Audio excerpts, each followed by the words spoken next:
All right, let's jump right in. Today we're going deep on a character you might not have thought much about in Noli Tangere, Oh, yeah.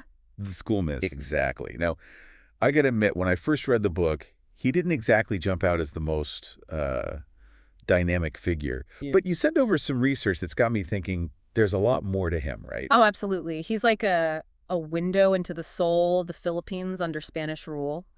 He might not be Ibarra or Elias, but he shows us the everyday struggles, especially when it comes to something we take for granted, education. Right, education. Hmm. So for those of us who need a little refresher, what was the education system like back then? My notes say something about friars, lots of friars. Okay, so picture this. You're a Filipino kid, late 1800s, eager to learn, but forget about your nice public school, right? Right. You're most likely going to a school run by, you guessed it, the Catholic Church, specifically those friars. The friars, they pop up everywhere in this book, don't they? Oh, they were like the government in many towns. They controlled everything, even what you learned. So that puts the schoolmaster in a tough spot, doesn't it?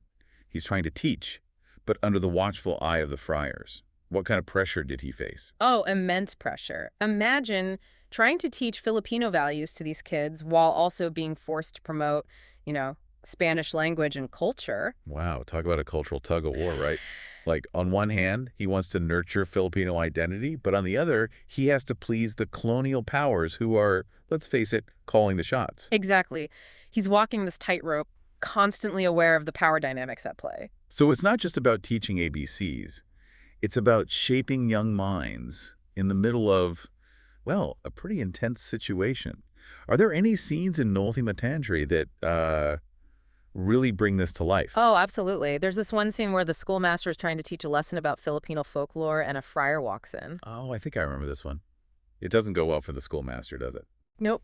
The friar basically shuts it down, calls it superstitious nonsense. It's a seemingly small moment, but it speaks volumes about how even something as simple as a folk tale could be seen as a threat. Right. Like undermining their authority or something. It must have been incredibly frustrating for him, constantly being second-guessed. Did he ever push back against this control, or was he just forced to go along with it? There's this subtle defiance in him. You see it in the stories he chooses to tell, the emphasis he puts on certain Filipino traditions. He's not openly rebelling, but there's this quiet resistance, like he's planting seeds. Ooh, I like that. Planting seeds. And this connects to that bigger wave of Filipino nationalism that was starting to emerge, right? Like the late 19th century was a turning point. Definitely. Filipinos are starting to realize, hey, we have our own identity, our own culture worth fighting for. They're demanding reforms, more autonomy. And the schoolmaster, he embodies this growing national consciousness, even if it's subtle. So he's not just a teacher, he's like a symbol of this cultural awakening. Mm. He's caught between the old world, the colonial control, and this new world of Filipino identity struggling to be born. Fascinating. And what's really interesting is that Rizal doesn't explicitly tell us what the schoolmaster is thinking. He gives us these glimpses, these hints, and we have to piece together his inner world. Okay, that's where I need your help. I'm seeing the power dynamics, the cultural clash, but I need you to unlock Schoolmaster's mind for me. What's going on beneath the surface? What's Rizal trying to say through this character? Let's look at how he interacts with some of the other characters, especially those who represent different reactions to the whole colonial situation.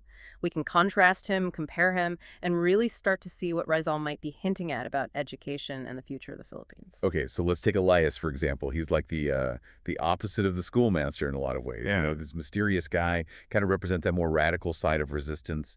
Right, Elias. He's seen the dark underbelly of the system, and he's ready to fight back whatever it takes. Yeah, he's seen some stuff.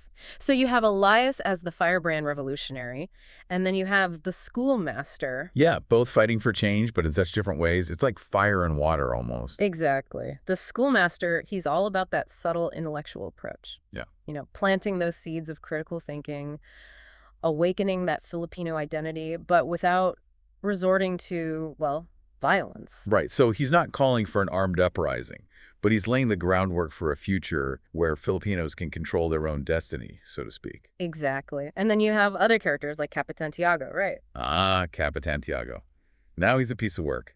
Seems pretty content to benefit from the system, even if it means looking the other way when things get ugly. Yeah, Capitan Tiago, he represents that part of Filipino society that's assimilated. They're comfortable, they're benefiting, maybe they think, why rock the boat? So, he's the total opposite of the schoolmaster, who's trying to empower his people despite the limitations. Totally.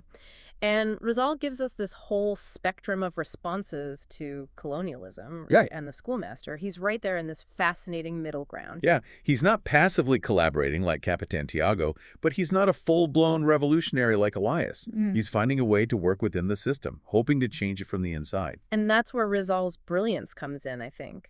He's not saying there's one right way to achieve liberation. He's showing us how complex it all is, the different ways Filipinos were dealing with their identity under colonial rule. Okay, but you mentioned earlier that the results doesn't give us direct access to the schoolmaster's thoughts, right?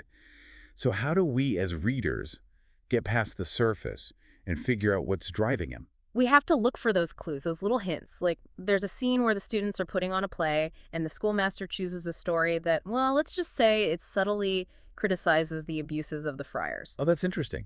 He can't be openly critical, so he finds these creative ways to get his message across. Exactly. He's using art, storytelling as a form of resistance. He's teaching his students to think for themselves, to question the status quo. So it's more than just reading and writing, it's about critical thinking, right? And Yeah. isn't that what Reisel himself believed about the power of education? Oh, absolutely. Rizal saw education as the key to progress. Freeing Filipinos from ignorance, from oppression. Okay, so the schoolmaster becomes this embodiment of Reisel's vision for a more enlightened Philippines, a nation where education is used to empower, not to control. Yes, but we can't forget that Rizal wasn't naive. He knew that working within a colonial system had its limits. It's inherently designed to maintain power, right? And I think that's where the schoolmaster's inner conflict lies. He's passionate about education, but he's constantly hitting these walls, these external forces trying to limit his influence. Oh. Did you come across any specific parts of the novel that highlight this struggle? Oh, there's this one passage where the schoolmaster is reflecting on his students, and he says something like, I see in their eyes this thirst for knowledge, this longing for something more than what this system offers. It's heartbreaking, but you can feel his frustration, his hope for a better future. It's like he's carrying the weight of their dreams on his shoulders, knowing that the path ahead is, well, pretty difficult. Yeah, and yet he keeps going. He keeps teaching, nurturing that critical thinking, hoping that one day his students will be the ones to break free from colonial rule. It makes you wonder what he'd think about education in the Philippines today. Did it become that tool for liberation that Riesel imagined? Now, that's a question for another deep dive, but one thing's for sure, Riesel, through the schoolmaster, planted a powerful seed. He showed us that even when things are tough, education can be a beacon of hope, a weapon against oppression, a force for real change. It's funny, right? Like, at first glance, the schoolmaster, he's not the most exciting character. He's not a revolutionary, not some wealthy guy. He's just a teacher doing his job. Yeah. But Riesel, he packs so much meaning into this seemingly ordinary guy. It's amazing. Right. That's what makes Riesel so good. He knows that sometimes the most powerful stories, they come from the lives of everyday people. And the schoolmaster, with his struggles, his hopes, that quiet resistance, he's like a reflection of so many Filipinos at that time. And what gets me is that his story doesn't just end with the book, right? This fight for a better future through education, it's like still relevant even now. Oh, for sure.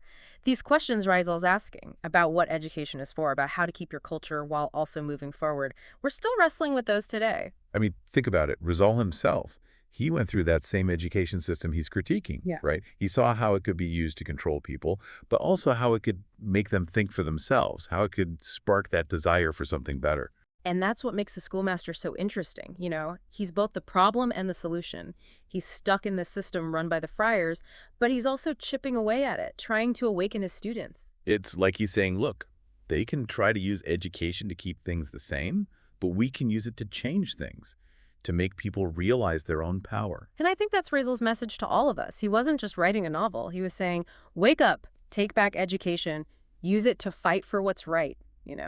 So as we're wrapping up this deep dive on the schoolmaster, what's the one thing you really want our listener to remember? Remember that this guy, even though he might seem small in the story, he represents something huge. He's a symbol of hope, of never giving up. He shows us that even when things are bad, education can be a way out, a way to fight back, a way to build a better world. I love that. A way to build a better world. And that message, it's for everyone, right? No matter who you are or where you come from, it's a reminder that we can all make a difference and that education is one of the most powerful tools we have. So to our listener out there, Keep exploring Noli Me Tangere, keep diving into Filipino history, and remember the Schoolmaster. Let him inspire you to think critically, to challenge things, and to use your own knowledge to make the world a better place.